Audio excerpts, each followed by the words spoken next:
Magic isn't just pulling a rabbit out of a hat, cutting someone in half, or making someone disappear.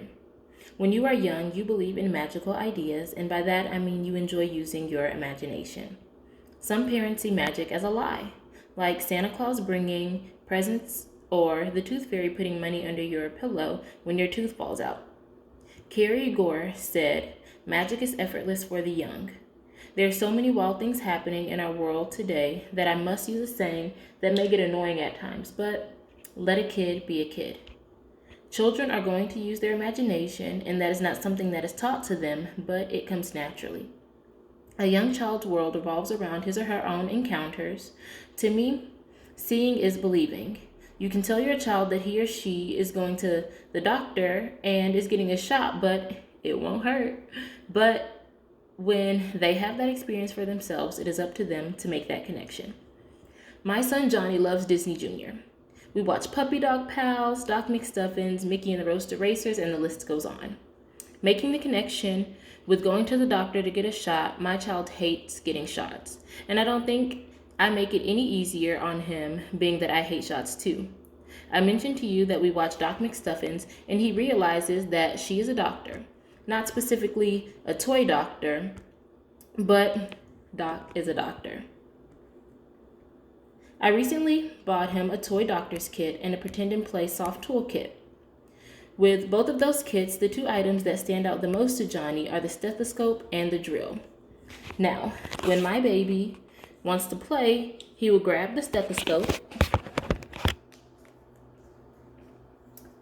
put it in his ears, and run to me and check my heartbeat.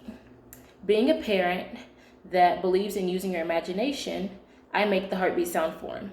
Boom, boom, boom, boom, boom, boom. After that, he will run and get his drill and pretend that it is a shot.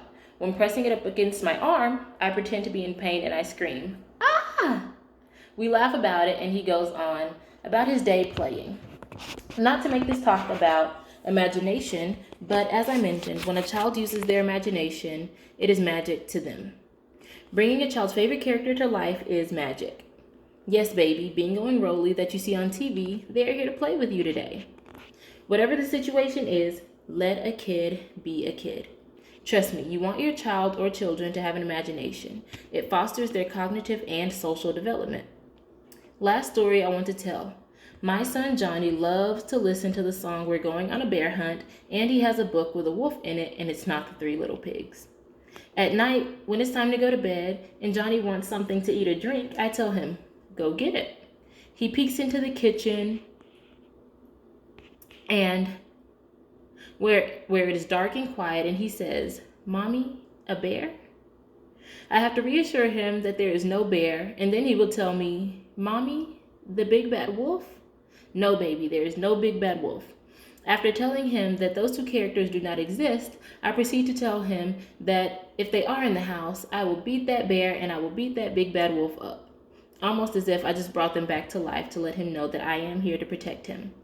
He still loves reading that book and listening to that song, but believing in magical creatures and using his imagination is what allows him to eventually make the connection as he continues to grow. Lastly, Lucy Daniels School wrote, "In most cases, children slowly relinquish most of their belief in magic as they develop their own internal strength and confidence and therewith their ability to cope with life's limitations.